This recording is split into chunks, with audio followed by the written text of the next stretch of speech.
Bismillah. Assalamualaikum warahmatullahi wabarakatuh.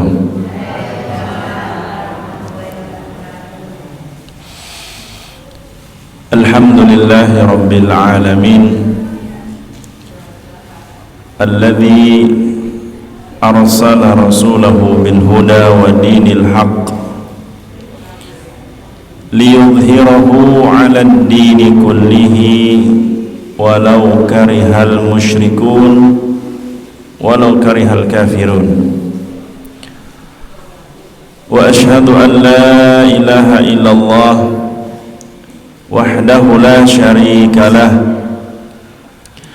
wa ashhadu anna muhammadan abduhu wa rasuluhu la nabiyya wa la rasulahu ba'dah. Yaqulullahu tabaraka wa ta'ala fil Qur'anil Karim, ya ayyuhalladzina amanu ittaqullaha haqqa tuqatih wa la tamutunna illa wa antum muslimun. Allahumma salli wa sallim wa barik ala ar-rahmatil muhda ala an-nabiyil karim nabiyina wa rasulina Muhammadin sallallahu alaihi wasallam. Para bapak dan ibu, adik-adik, hadirin dan hadirat yang semoga Allah merahmati perjumpaan kita di kesempatan pagi hari ini.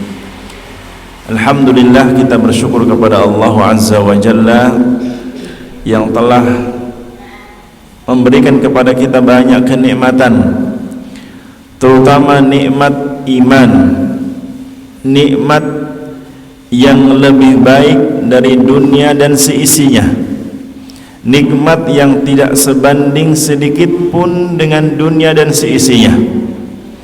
Karena kelak di hari kiamat orang-orang kafir menyesal dengan kekafiran mereka, sehingga mereka berharap azab Allah yang Allah timpakan kepada dirinya bisa ditebus dengan harta, tetapi tidak Allah terima. Allah berfirman dalam Al-Quran, innal ladzina kafaru wa matu wa hum kuffar falan yuqbala min ahadihim mil'ul ardi dhahaban walau iftada bih. Maknanya bahwa sesungguhnya orang-orang kafir yang tidak beragama Islam, ini akidah yang Allah jelaskan, sesungguhnya orang-orang yang kafir, yang ingkar kepada Allah, wahum kufar, dan mereka mati dengan kekafirannya, artinya sampai matinya tidak mau beragama Islam. Allah katakan falan yuqbala min ahadihim mil'ul ardi dhahaban walau iftada bih, tidak akan diterima tebusan dari mereka meskipun dengan emas sepenuh bumi. Artinya jika orang-orang kafir tadi memiliki emas sepenuh bumi untuk dijadikan tebusan, menebus adab Allah yang menimpa dirinya supaya selamat, kata Allah, walau iftada bih, tidak akan diterima. Falan yuqbala min ahadim, tidak akan diterima sedikit pun. Ini artinya bahwa orang-orang yang mati membawa Islam, mereka akan selamat. Makanya Allah berfirman, ya ayyuhalladzina amanu ittaqullaha haqqa tuqatih. Wahai orang-orang yang beriman, bertakwalah kepada Allah dengan sebenar-benarnya takwa. Kemudian kelanjutan ayatnya, wala tamutunna illa wa antum muslimun, dan janganlah kalian meninggal kecuali meninggalnya sebagai seorang muslim. Para bapak dan ibu, hadirin hadirat yang dirahmati Allah Subhanahu wa taala. Alhamdulillah kita kembali bertemu di pengajian bersama saya. Insyaallah kita akan masuk pembahasan dengan pembahasan pentingnya kembali kepada Allah Subhanahu wa taala. Dan materi ini masih lanjutan yang sebelumnya, tetapi pembahasannya lebih kepada pentingnya kembali kepada Allah. Landasan pembahasan kita itu saya bawakan dalam surah Az-Zumar. Dalam surah Az-Zumar di ayat ke-54 dan juga di ayat 55, di mana Allah Subhanahu wa taala berfirman, wa anibu ila rabbikum wa aslimu lah min qabli an ya'tiyakumul adzabu thumma la tunsarun wattabi'u ahsana ma unzila ilaikum min rabbikum min qabli an ya'tiyakumul adzabu baghtatan wa antum la tash'urun, yang maknanya wa anibu ila rabbikum wa aslimulah, dan hendaklah kalian kembali kepada Allah, berserah diri, tunduk, patuh, taat, atau istilah Jawanya manut karo sing kuwasa, taat kepada yang menguasai alam semesta. Siapa? Allahu Rabbul Alamin. Karena lihat, Allah mengajarkan kita dalam setiap rakaat salat, Allah memerintahkan membaca Al-Fatihah. Di antaranya awal ayat Allah mengatakan Alhamdulillahi Rabbil Alamin. Apa artinya? Alhamdulillah.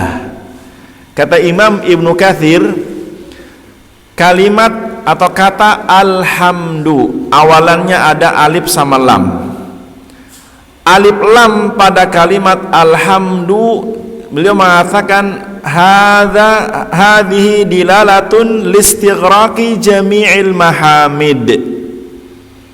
Alif lam pada kata alhamdu, alif lam ini ciri yang menjelaskan bahwa seluruh pujian dan nikmat, seberapapun kecilnya dan besarnya, itu hanya milik Allah.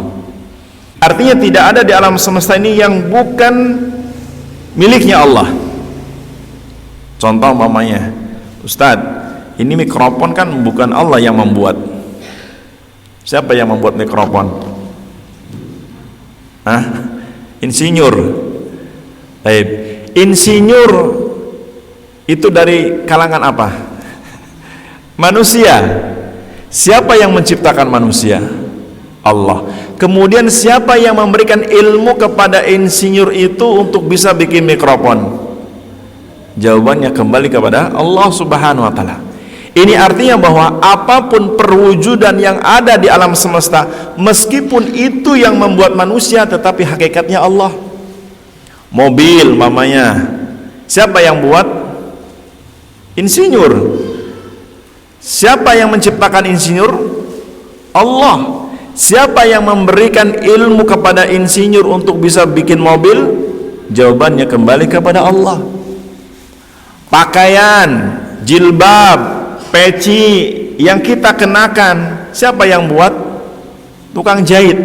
Siapa yang menciptakan tukang jahit? Allah. Siapa yang memberikan ilmu kepada tukang jahit untuk membuat baju, membuat jilbab, membuat peci dan sebagainya?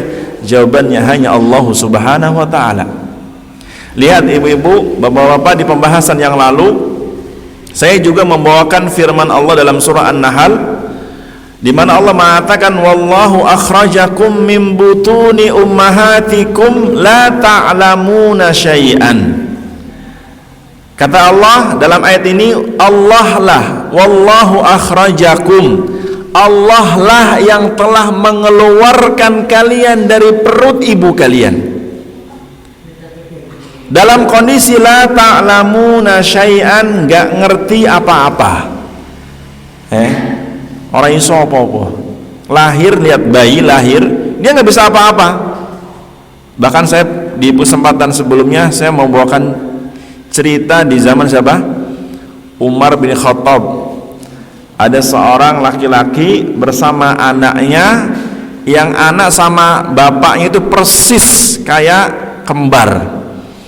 Sehingga Umar heran, kok bisa anak sama bapak plek-plek gitu kan? Karena biasanya kembar itu antara saudara, ini antara ayah sama anaknya. Sehingga kata laki-laki ini bahwa, wahai Umar, sesungguhnya anakku ini punya kisah menarik. Yang kemarin kita sudah ceritakan, di antaranya bahwa anak ini lahir di mana?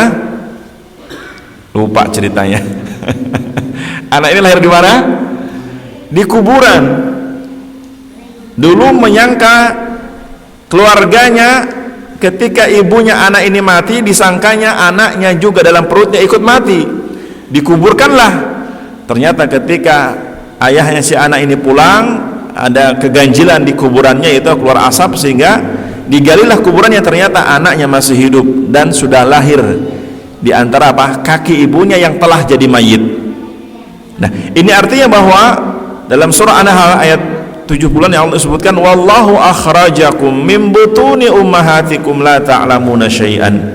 Allah lah yang telah mengeluarkan kalian dari perut ibu kalian dalam kondisi tidak mengerti apa-apa, tidak berilmu. Jangankan bikin mobil, bayi lahir tidak ngerti apa-apa, tidak ngerti ngomong, tidak ngerti, bahkan ketika awal mau nenen saja, mau nyusu itu kan butuh dilatih dulu. Lihat, begitulah kondisi manusia. Supaya apa? Allah mengingatkan kita supaya kita tidak sombong, terutama tidak sombong kepada Allah dengan tidak beriman dan tidak beribadah kepada Allah.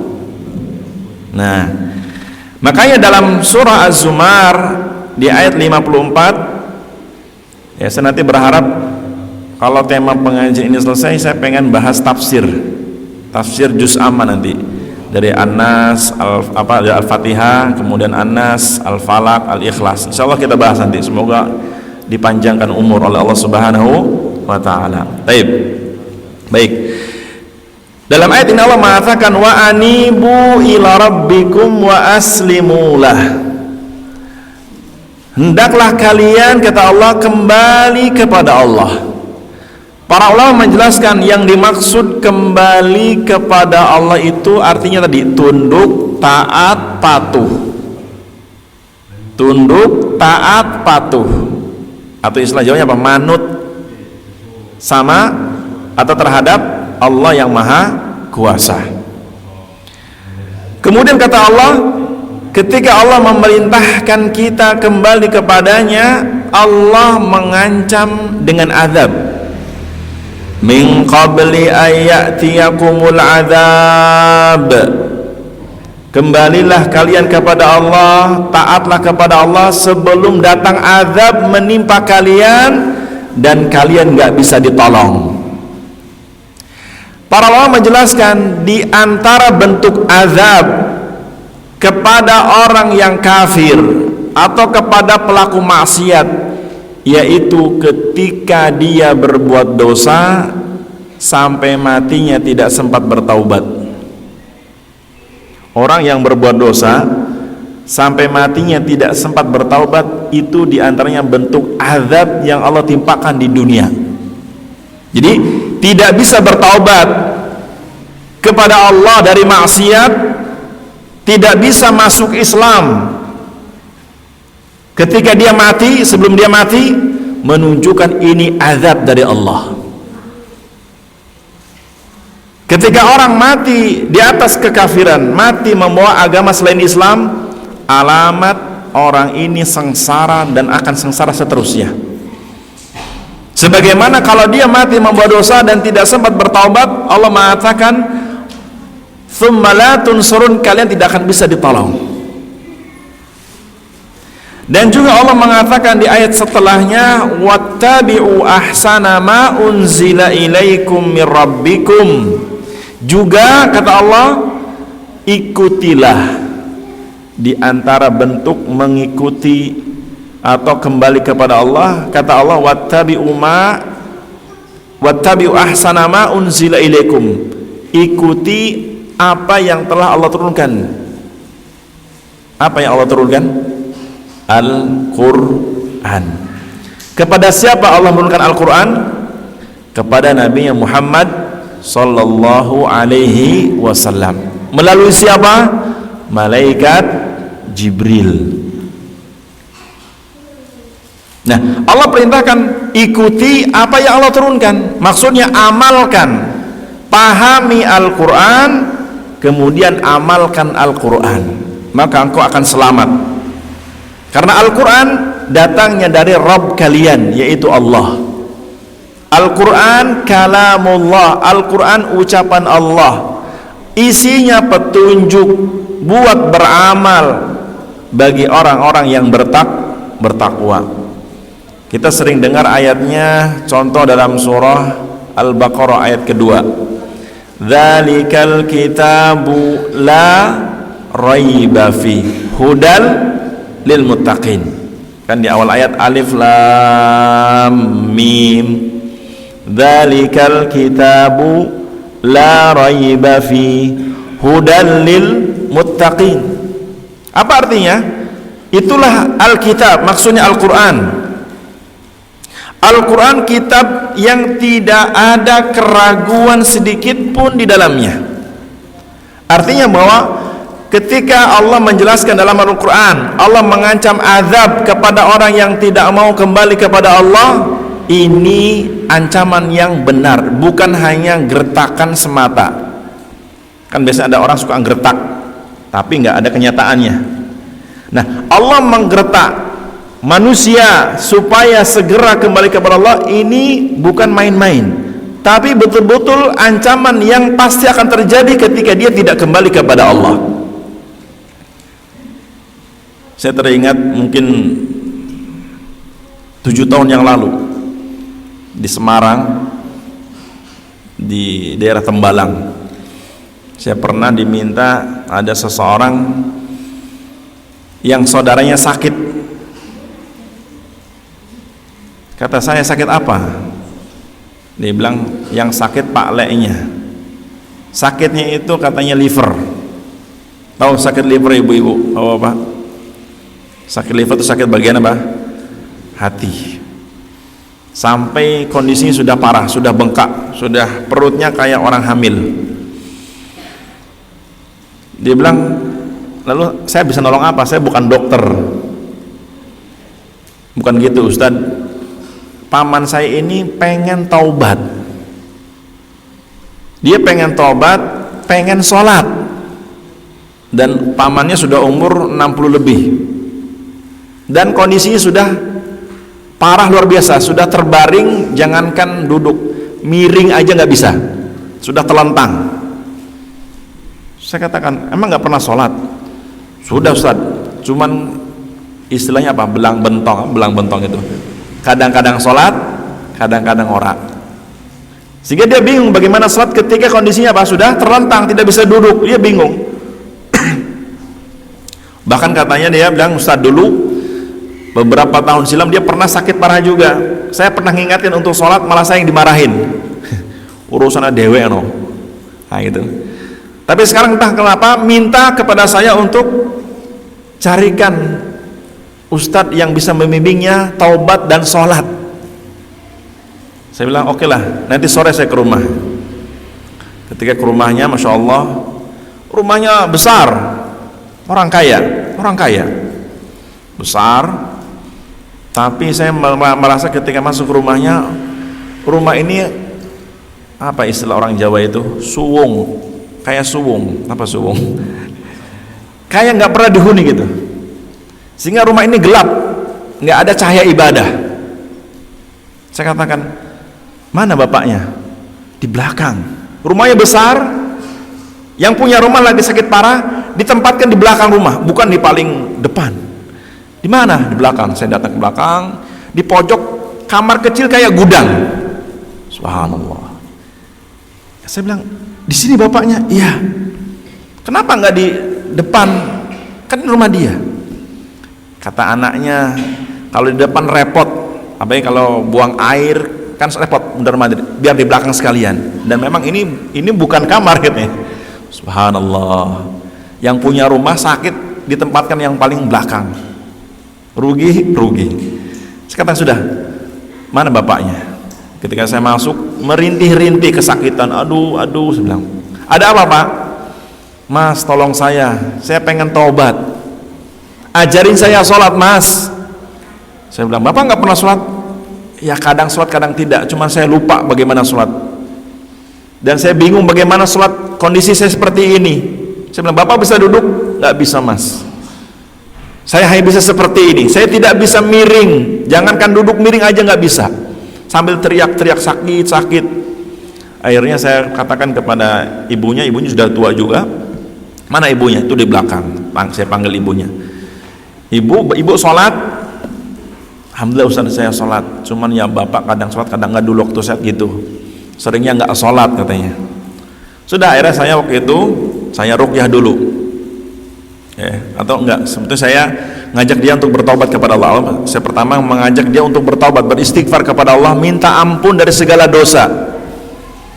Karena di antara bentuk ujian kepada seorang biasanya Pak, secara umum dengan sakit, ketika orang kondisi sakit, dia mau kembali kepada Allah, dan maksud kembali itu apa tadi? Taat. Pengen taat kembali kepada Allah, itu ciri kebaikan insya Allah. Karena ada banyak orang-orang yang mereka sudah kondisinya parah, bahkan tidak pengen taubat, tidak pengen kembali mentaati Allah. Maka sungguh beruntung, meskipun dia selama hidupnya bergelimangan maksiat, dosa, tapi di penghujung hayatnya dia pengen kembali kepada Allah, pengen taubat. Ini kebaikan, dan saya menyambut bahagia dengan orang-orang seperti itu. Ketika ada banyak orang, dia merasa bangga dengan ibadahnya, merasa ibadahnya telah wah, merasa soleh. Ini maghrur, ini orang tertipu, dan dia terkena tipu daya iblis. Tapi ada sebagian orang yang mungkin dia pelaku maksiat, pelaku dosa, kemudian ketika sakit parah dia pengen bertaubat, pengen kembali kepada Allah. Ini kebaikan, dan itu merupakan jalan di mana Allah menginginkan kebaikan kepada seorang hamba. Karena memang Allah perintahkan, wa anibu ila rabbikum wa aslimulah, dan hendaklah kalian kembali kepada Allah, kembali taat kepada Allah, kembali ibadah kepada Allah. Maka saya mengajarkan Bapak ini untuk taubat, untuk beristighfar, minta ampun kepada Allah dari dosa-dosa yang ia lakukan. Di antaranya dosa tidak sholat, ngaku muslim nggak sholat, itu dosa besar. Bahkan jika dia meyakini sholat itu nggak wajib padahal Allah wajibkan, maka dia kufur, keluar dari Islam. Nah, saya menyuruh dia untuk bertaubat kepada Allah, karena taubat itu maknanya kembali kepada Allah. Bapak Ibu, adik-adik, mbak-mbak, bahwasannya apa? Orang yang bertaubat dari sebuah dosa atau dari berbagai dosa, itu artinya dia kembali kepada Allah untuk taat kepada Allah. Makanya orang-orang yang berbuat dosa kemudian dia merasa tidak ada ampunan, ini perbuatan yang melampaui batas. Makanya kalau kita melihat di ayat sebelumnya dari surah Az-Zumar, kan tadi ayatnya wa anibu ila rabbikum wa aslimulah. Nah, ayat sebelumnya Allah memerintahkan kepada Nabi Muhammad SAW agar menghabarkan, memberitahukan kepada orang-orang yang mereka berbuat dosa tapi merasa nggak ada ampunan, suruh mereka tetap minta ampun. Seberapa besarnya dosa, tetap harus minta ampun. Makanya Allah berfirman di ayat sebelumnya, qul ya ibadiyalladzina asrafu ala anfusihim la taqnatu mir rahmatillah. Itu ayat sebelumnya ya, surah Az-Zumar ayat 53. Qul ya ibadiyalladzina asrafu ala anfusihim, wahai Rasul, katakan kepada hamba-hambaku yang mereka melampaui batas, Dan para ulama menjelaskan bentuk melampaui batas itu orang yang terus-terusan berbuat dosa kemudian merasa nggak mungkin Allah mengampunkan dosanya. Ini bentuk melampaui batas. Allah tidak menyukai seperti ini. Allah tidak menyukai hamba-hambanya yang dia merasa Allah nggak mungkin mengampunkan. Ini tidak benar, nggak boleh. Makanya kalau jenengan melihat ada orang pelaku dosa, pelaku maksiat, istilah orang keren itu apa? Jangan dibully. Apa dibully bahasa Jawanya? Jangan dicemooh. Karena bisa jadi ketika dia berbuat dosa kemudian dia sadar, minta ampun kepada Allah, Allah ampunkan dosanya, setelah itu mati, maka dia bersih dosanya. Ibaratkan dia baru lahir dari rahim ibunya. Ya. Maka lihat, orang yang melampaui batas, yaitu berbuat dosa merasa tidak ada ampunan, atau menganggap orang lain yang berbuat dosa nggak mungkin diampunkan, ini sebuah keterlaluan. Sudah apa? Sudah keterlaluan terhadap Allah Subhanahu wa taala. Makanya dulu di zaman Banu Israel, di zaman umatnya Nabi Isa atau Nabi Musa, Nabi Muhammad SAW, Nabi kita Muhammad SAW pernah menceritakan ada seorang pembunuh di zaman Bani Israel. Orang kalau ada yang bunuh satu orang, geger nggak di sini? Bapak Ibu, kalau ada orang bunuh orang satu aja, geger nggak kira-kira di kampung pesantren? Wah, geger, datang polisi. Lihat, Nabi pernah menceritakan di zaman Bani Israel ada pembunuh yang sangat ulung, di mana dia tidak membunuh, bukan membunuh satu orang, dia membunuh 99 orang. Luar biasa nggak? Luar biasa. Dan ini memang penjahat gitu kan. Di mana Pak? Dia membunuh 99 orang. Tapi kata Nabi dalam kisah ini disebutkan Allah memberikan hidayah sehingga ketika dia telah membunuh 99 orang, Allah gerakkan hatinya untuk bertaubat. Allahu Akbar. Kan luar biasa kan, membunuh 99 orang. Akhirnya Allah ilhamkan kepada hatinya untuk bertaubat, dan Allah gerakkan untuk mencari seorang yang alim. Istilah kita ustadz lah gitu ya, atau kiai. Maka ia pun berjalan mencari orang yang alim di kampungnya atau di negeri yang lain.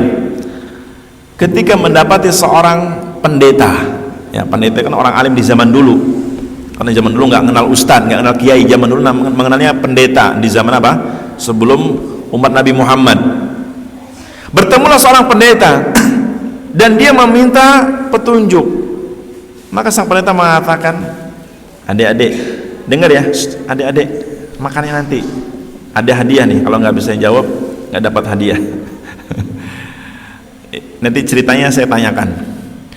Jadi kata Rasulullah, di zaman dulu ada seorang yang membunuh 99 orang, kemudian Allah gerakkan untuk bertobat. Akhirnya laki-laki ini mencari orang yang alim, kemudian dia bertemu dengan seorang pendeta, dan dia menceritakan bahwa aku memiliki dosa yang sangat besar, dan aku berharap engkau bisa membimbingku dalam bertaubat. Maka pendeta mengatakan, bisa, tapi kiranya dosa apa yang kau perbuat? Maka laki-laki tadi mengatakan, wahai pendeta, sungguh dosaku yaitu membunuh 99 orang. Maka sontak sang pendeta kaget luar biasa. Kaget dia, 99 orang kamu bunuh. Nanti bahasa tadi, satu orang aja di sini kalau ada yang bunuh kaget kan, geger. Bayangkan ini 99 orang, nggak dikejar polisi gitu kan, tidak ditangkap, dia santai. Bahkan yang membuat luar biasa, dia datang untuk bertobat. Mendengar dosanya membunuh 99 orang, sang pendeta mengatakan, tidak ada ampunan bagi engkau. Tidak ada ampunan bagi engkau yang telah membunuh 99 orang. Sungguh keterlaluan kau ini. Apa yang terjadi? laki-laki tadi pun emosi, sehingga akhirnya laki-laki tadi membunuh pendeta itu, dan genaplah orang yang dibunuh berapa?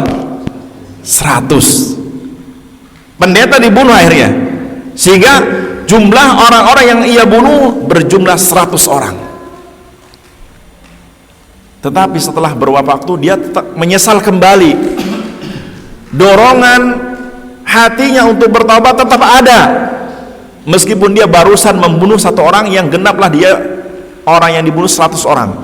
Tapi Allah gerakkan dia untuk kembali kepada Allah dengan bertaubat.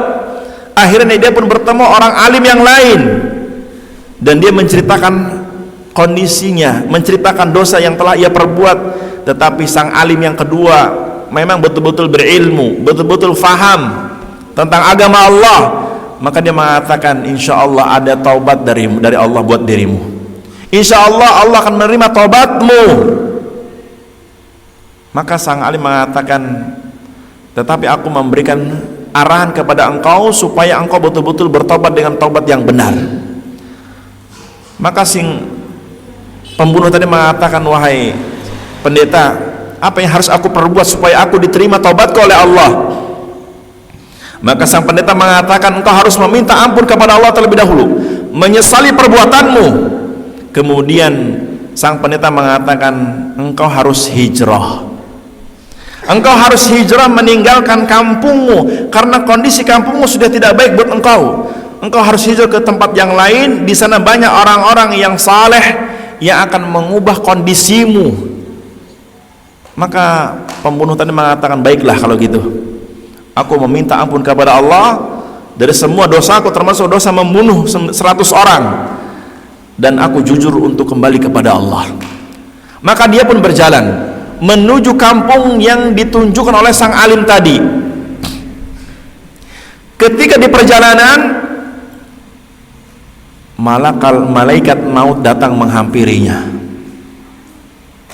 Kata Nabi, ketika laki-laki ini di perjalanan menuju kampung yang ia hendak hijrah, malaikat maut, siapa malaikat maut?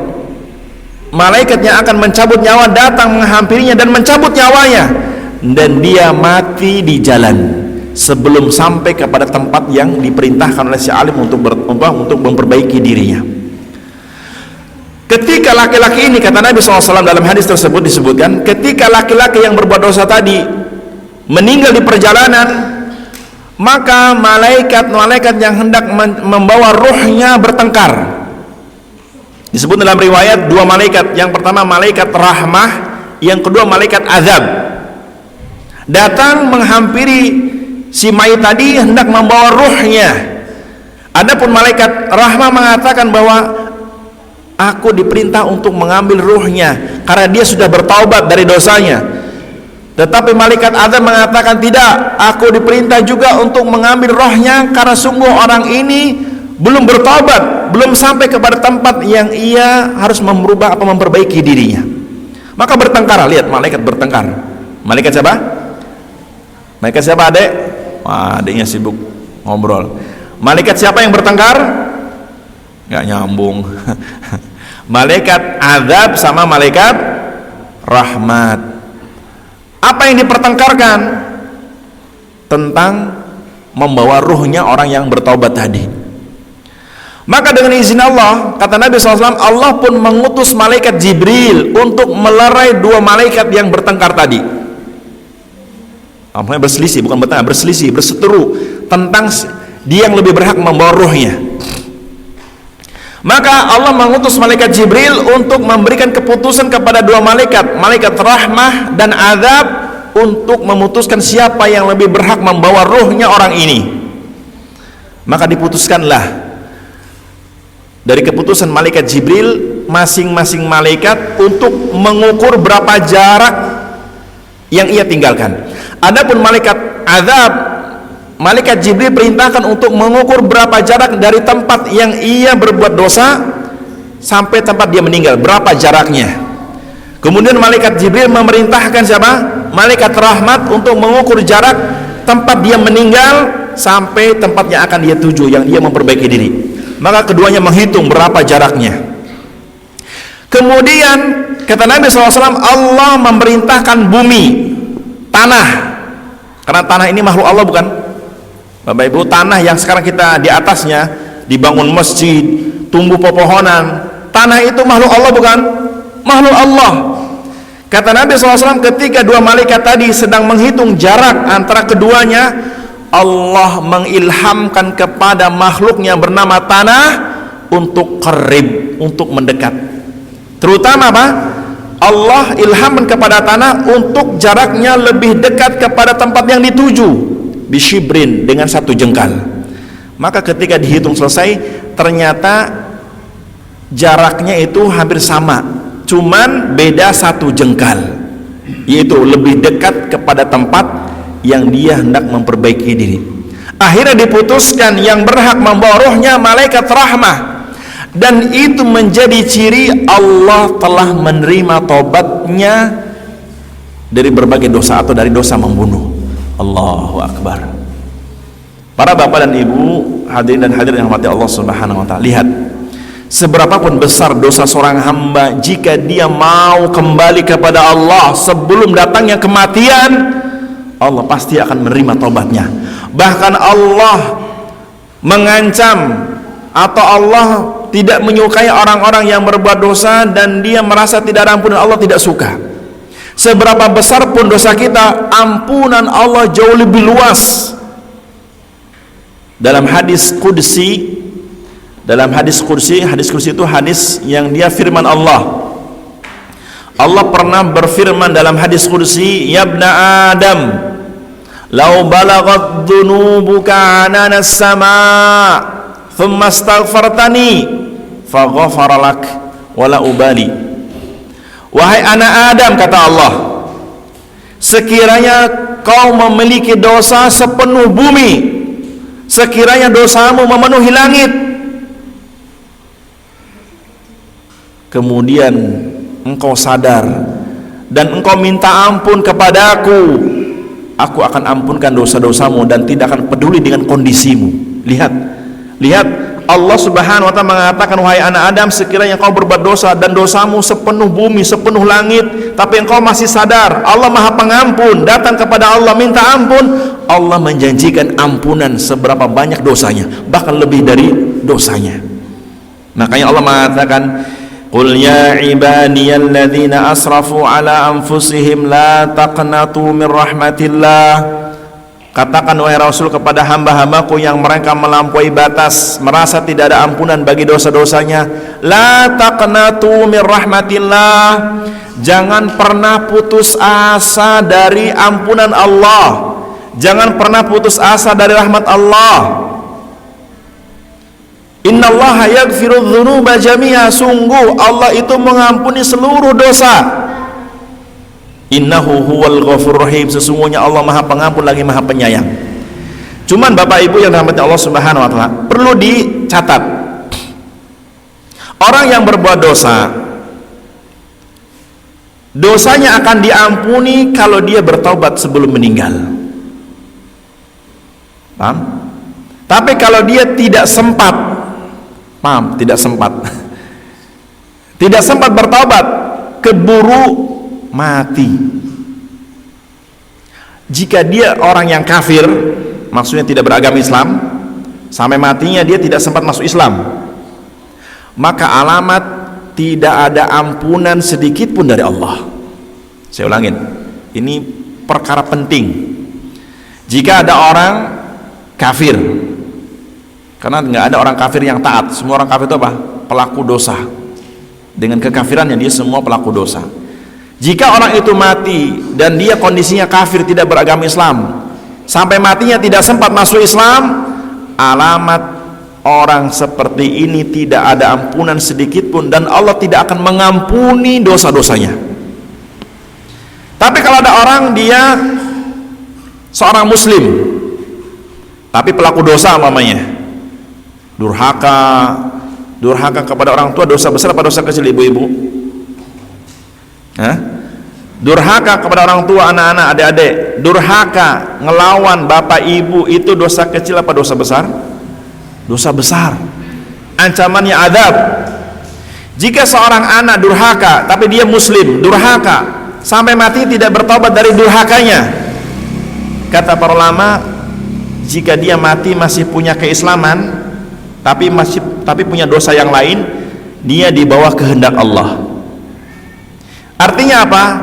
Jika Allah menghendaki mengampuni dosanya, akan Allah ampunkan sehingga tidak jadi diazab, karena dia masih seorang muslim.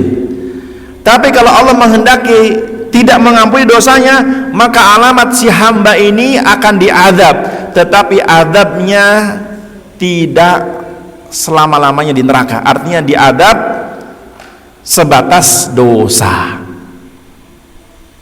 Diazabnya sebatas dosa, jadi tidak kekal.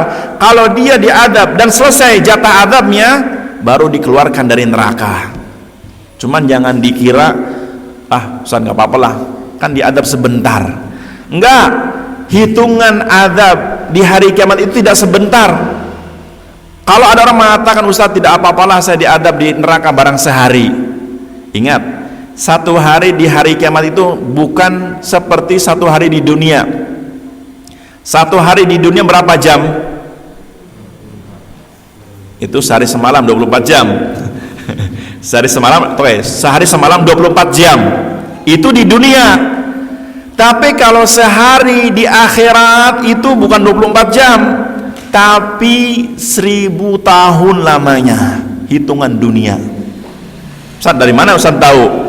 Dari Al-Quran. Surahnya di surah Al-Hajj. Surah Al-Hajj ayatnya 47. Di potongan ayat terakhir Allah mengatakan, wa inna yawman 'inda rabbika ka'alfi sanatin mimma ta'udun. Sungguh kata Allah, satu hari di hari kiamat itu sama dengan hitungan 1000 tahun kalian di dunia. Maka jangan dikira mampir ke neraka sehari itu 24 jam, bukan, tapi 1000 tahun. Itu baru mampirnya, waktunya, belum jenis azabnya. Nabi saja mengatakan di hadis riwayat Imam Al-Bukhari tentang panasnya neraka itu seperti apa. Nabi mengatakan, narukum fid dunya juz'un min sab'ina nari jahannam. Sepanas-panasnya api di dunia itu, kata Nabi, hanya 1 bagian per 7 kali lipatnya panas neraka jahanam. Api yang paling panas di dunia itu warnanya apa, ibu-ibu, bapak-bapak? Warnanya apa? Kan api itu ada merah, ada hijau, ada biru, ada kelabu, ya. Ada yang kelabu. Api kompor gas warnanya apa, ibu-ibu? Biru. Kalau merah bagus nggak buat masak? Nggak bagus. Biru bagus. Nah, merah berarti nggak terlalu panas. Kira-kira sanggup nggak api merah atau biru di kompor jenengan, jari jenengan ditempelkan di api barang semenit, sanggup nggak? Ada yang sanggup nggak? Setengah menit, 30 detik, ada yang sanggup? Itu yang sulap-sulap kok bisa kok. Yang normal nggak akan sanggup. Bayangkan, jika api di dunia saja yang panasnya kata Nabi hanya 1 bagian, untuk membakar jari kita aja, telunjuk kita nggak sanggup. Bagaimana dengan api neraka? Bahkan api dunia saja, sepanas-panasnya api dunia itu bisa melelehkan besi, iya nggak?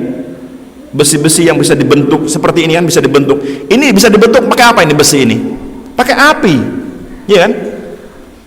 Jenengan punya cincin, gelang, anting, itu bisa dibentuk dengan apa? Api. Karena emas itu asalnya bukan bentuk emas kayak jenengan, asalnya kayak biji-bijian. Dibakar, diproses dengan dibakar, dibentuk jadi anting, jadi gelang, jadi cincin melalui api. Lantas bagaimana jika yang dibakar itu kulit kita? Api dunia gak akan sanggup. Belum lagi ternyata azab di neraka itu bukan 1 bagian untuk membakar orang neraka, tapi 70 kali lipat itulah untuk membakar orang-orang di neraka jahanam. Makanya dalam surah Al-Humazah. Allah menjelaskan sifat api neraka itu membakar sampai tembus ke dalam tubuh kita. Jenengan kalau membakar ayam, ayam di atas, api di bawah, jilatan api ini membakar kulitnya atau masuk ke dalam kira-kira biasanya? Hanya sampai kulit, nggak akan masuk, nggak akan tembus. Itu api dunia. Tapi api neraka Allah mengatakan hatta tattali'u alal afidah. Sifat api neraka itu kata Allah dalam surah Al-Humazah, itu apinya bisa tembus sampai masuk ke hati. Tidak hanya membakar kulit, tapi masuk ke hati. Bayangkan dahsyatnya azab neraka jahanam. Dahsyatnya azab neraka jahanam. Makanya sungguh orang yang mati membawa dosa-dosanya kafir, dosanya selain beragama Islam, alamat tidak akan diampuni.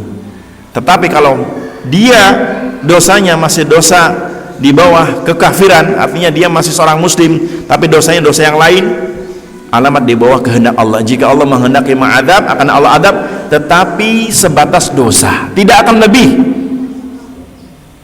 Ayatnya apa? Dalam surah An-Nisa ayat 48 Allah berfirman, innallaha la yaghfiru an yushraka bihi wa yaghfiru ma duna dzalika liman yasha.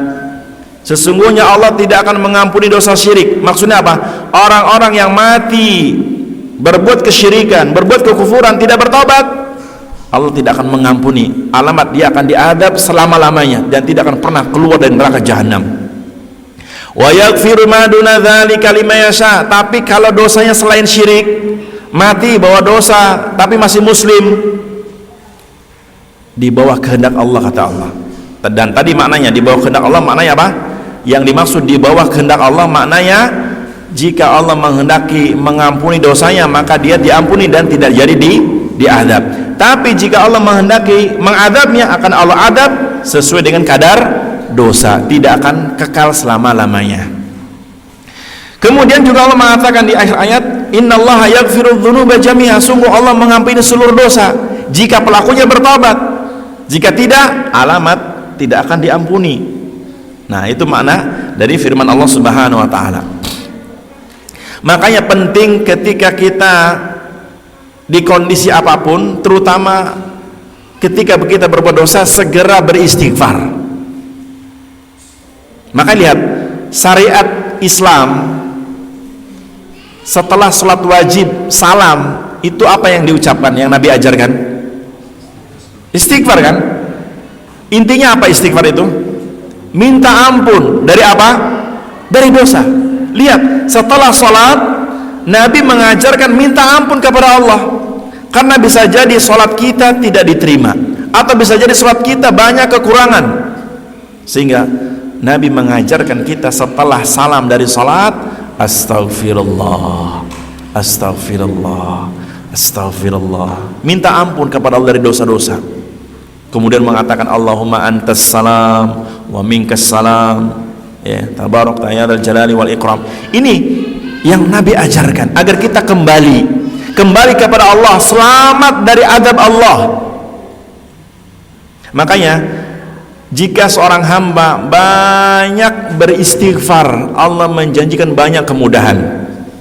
Contoh dalam hadis riwayat Imam Abu Dawud, Nabi mengatakan man lazimal istighfar ja'alallahu lahu min kulli hammin faraja wa min kulli dhiqin makhraja wa razaqahu min haitsu la yahtasib.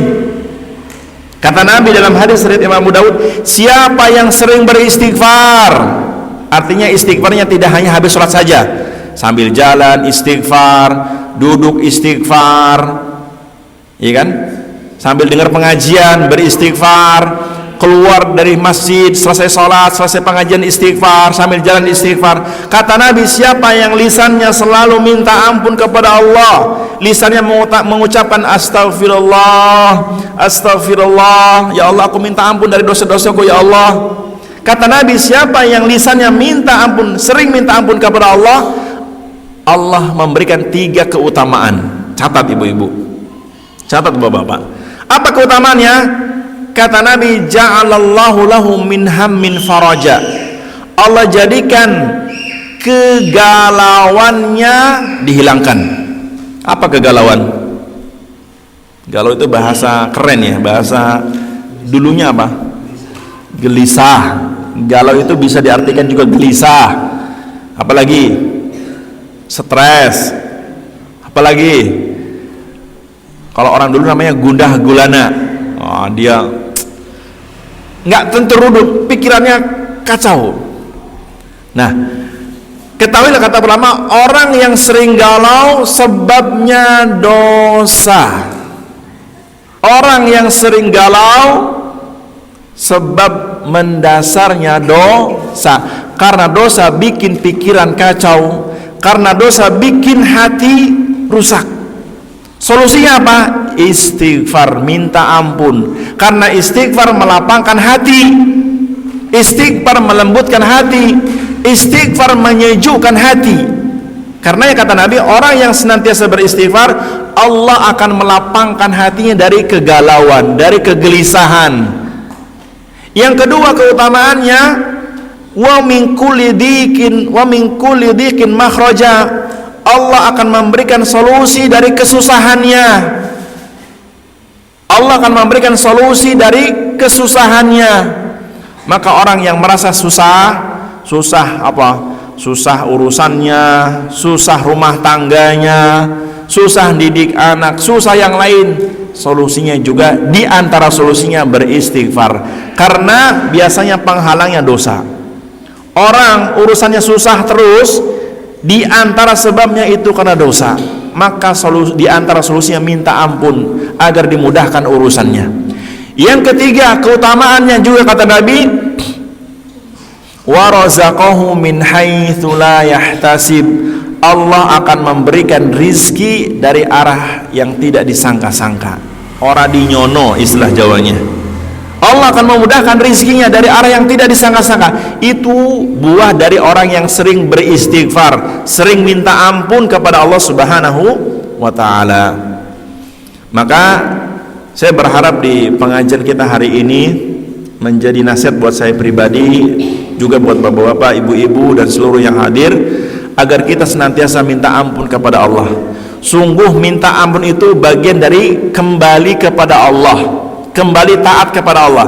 Karenanya orang yang bertobat harus taat. Kalau dia bertobat tapi masih maksiat, berarti dia belum bertobat, berarti dia belum kembali kepada Allah. Karena orang-orang yang kembali kepada Allah itu di antara cirinya dia bertaubat, minta ampun dari dosa-dosa. Karena dosa itu menjauhkan diri dari Allah. Sebaliknya taubat mendekatkan diri kepada Allah. Maka ketika jenengan banyak dosa dan pengen berdoa minta sesuatu kepada Allah, awali dengan istighfar, minta ampun.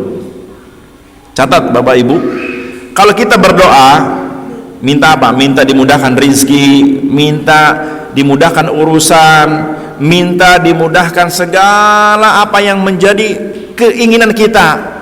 Awali doanya itu pertama memuji Allah, memuji Allah. Yang kedua minta ampun dari dosa-dosa, karena dosa itu penghalang rizki. Dosa penghalang rizki, dan taubat menjadi sebab kemudahan rizki.